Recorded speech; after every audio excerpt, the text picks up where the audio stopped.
श्रद्धाशी बंधुओं एवं श्रद्धाशी बहन, जीवन में ज्ञान का सबसे अधिक महत्व है। बंधुओं, यह ज्ञान दो प्रकार का होता है। यूं तो ज्ञान के 5 भेद हैं, पर वो चर्चा और तरह से है। मैं तो सीधी और सरल बात कह रहा हूं। एक ज्ञान वह है जो हमें इंद्रियों से होता है। एक ज्ञान वह है जो आत्मा से होता है। बंधुओं, इंद्रियां साधन है। ज्ञान का मूल स्रोत आत्मा है। आत्मा का गुण ज्ञान है। जैसे कि जल का गुण शीतलता है, अग्नि का गुण ताप है, आत्मा का गुण ज्ञान है। ज्ञान आत्मा का गुण है, लेकिन कर्म आवरण के कारण से वह ज्ञान आवृत ढका हुआ। उस स्थिति में इंद्रियों के सहयोग से, इंद्रियों के माध्यम से आत्मा किसी भी पदार्थ का ज्ञान करता। तो सहज बात है, इंद्रियों से होने वाला ज्ञान और आत्मा से होने वाला ज्ञान, ये जो ज्ञान है, इसके लिए कहा गीता में, नहीं ज्ञानेन सदृशम पवित्रमेह विद्यते।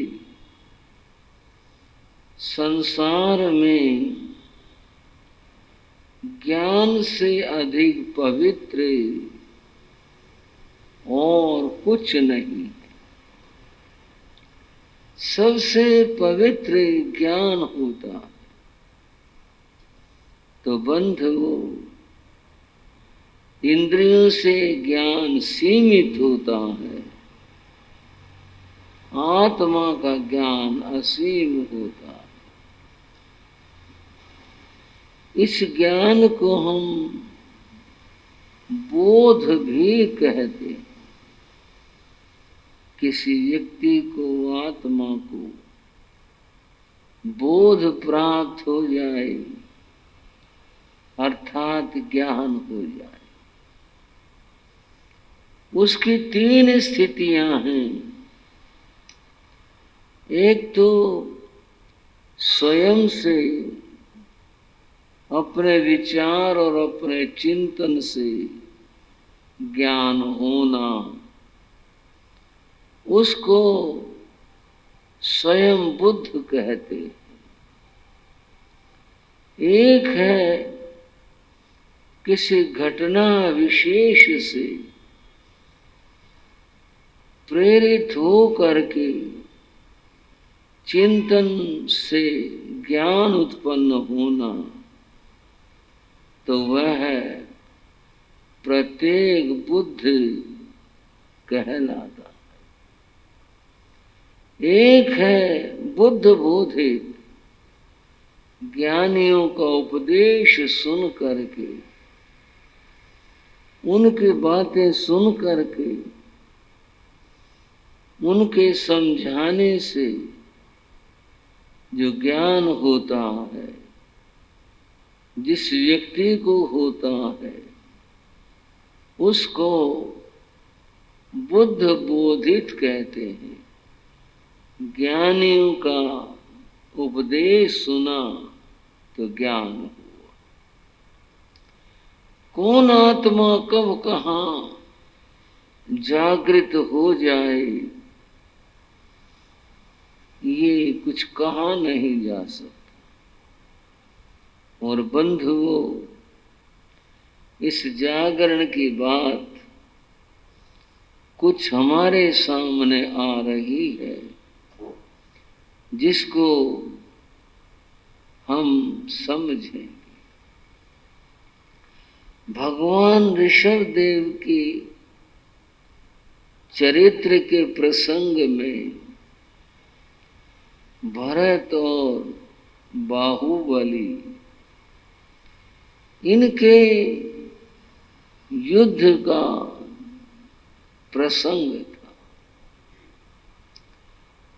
युद्ध क्रोध अज्ञान दशा।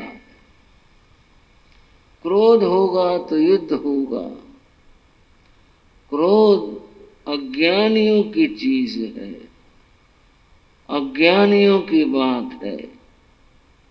ज्ञानी क्रोध नहीं करते।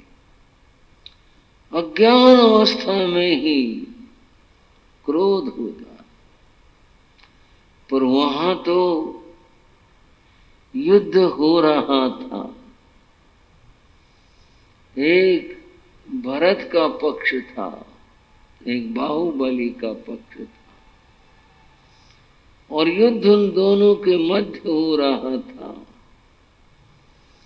दोनों में से किसी ने भी समझने का प्रयास नहीं किया। दोनों का अपना अपना आग्रह था। बंधुओं, कुछ समझदार लोगों ने बीच में आकर उन्हें समझाया, कहा कि विवाद झगड़ा तुम दोनों का है, तुम दोनों इसे सुलझाओ, अपना फैसला करो। प्रजा तो सारी तुम्हारी है, चाहे भरत राज्य करें चाहे बाहुबली राज्य करें। हम तो प्रजा हैं, लेकिन जो फैसला है वो तुम करो। बंधुओं, इस बात से ये तय हुआ था कि वे दोनों अपने अपने बल का परीक्षण करेंगे। जो विजयी होगा वो राज्य करेगा, जो पराजित होगा वो हट जाएगा। युद्ध का जो तरीका ढूंढा गया वो भी ये था कि अहिंसक, जिसमें हिंसा न हो और केवल अहिंसक तरीके से ही फैसला हो जाए। बंधुओं, इसमें पहला युद्ध, उसका तरीका दृष्टि युद्ध चुना गया था। केवल एक दूसरे की आंखों में देखना और इसी से ही बल का अनुमान होना। दृष्टि युद्ध में बाहुबली विजयी रहे, भरत पराजित हुए। दूसरा था ध्वनि युद्ध। कौन कितनी ज्यादा आवाज कर सकता है, दहाड़ सकता है, उसमें भी बाहुबली की जीत हुई, भरत परास्त हुआ। तीसरी बात थी मुष्टि युद्ध। शस्त्र का यहां भी कोई काम नहीं था, केवल शरीर बल की बात थी। मुष्टि अर्थात एक दूसरे को मुक्का मारना, उससे जो जीत जाएगा वो जीतेगा ही, और जो गिर पड़ा, परास्त हो गया, वो मैदान से हट जाएगा। अब बारी आई मुष्टि युद्ध की। दोनों अपने अपने स्थान पर खड़े हुए थे। पहल कौन करे? यहां भी भरत को अवसर दिया गया। मुझे ऐसा प्रयास करना चाहिए, इतने बल के साथ मुझे आज लड़ना है कि जिससे मैं विजयी हो जाऊं, बाहुबली परास्त हो जाए। दोनों खड़े थे, कुछ दूरी के ऊपर खड़े हुए थे, आमने सामने थे। युद्ध चरम सीमा पर था। यह चारों ओर सन्नाटा था, सब लोगों के दिल धड़क रहे थे। क्या होगा? देखो क्या होता है। सबके सहानुभूतियां अपनी अपनी तरह थी। कोई भरत को चाह रहा था, कोई बाहुबली को चाह रहा था, और युद्ध इतना ज्यादा चरम उत्कर्ष के ऊपर पहुंच चुका था कि उसे देखने के लिए देवता भी उपस्थित हो गए। अदृश्य रूप से देव यहां थे, क्योंकि कौतूहल बड़ा था। भरत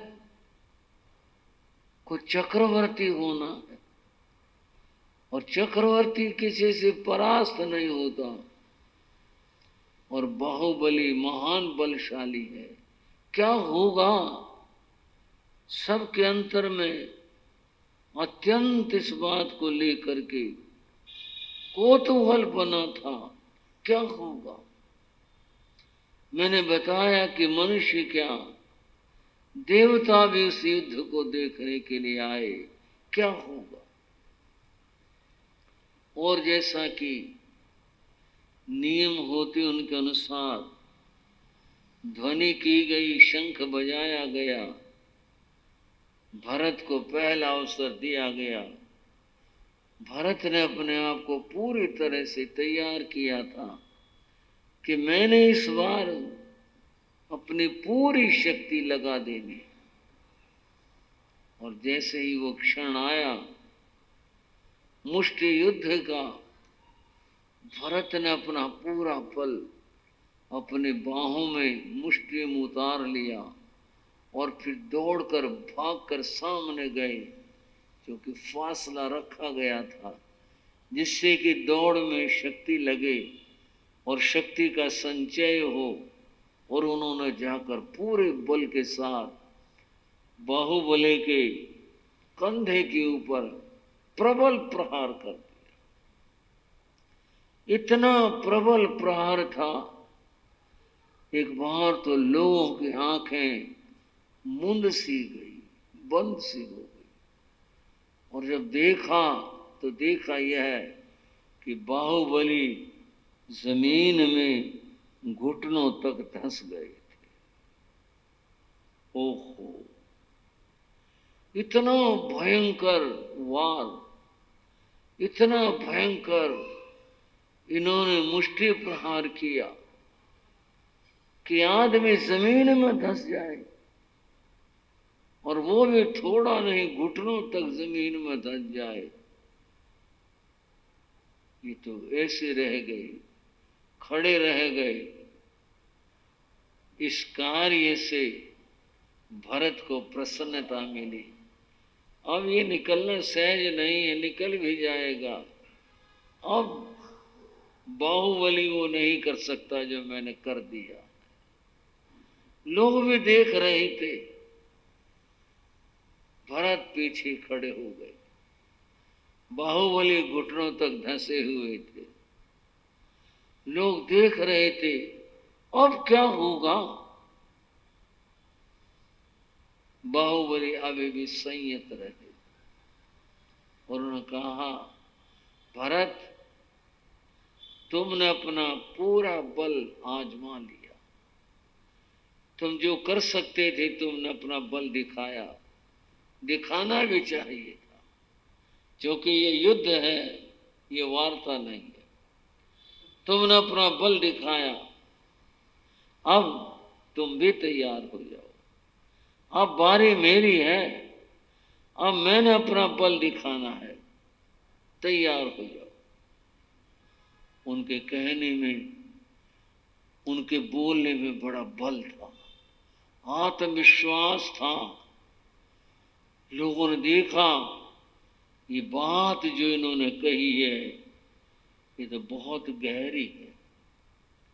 कहीं ऐसा न हो कि बाहुबली इस बार कुछ ऐसा कर दे कि भरत का जीवन खतरों में पड़ जाए। भरत ने भी अपने आप को संभाला सहन करने के लिए। कोई बात नहीं, जो मैंने कर दिया वह ये नहीं कर सकेंगे।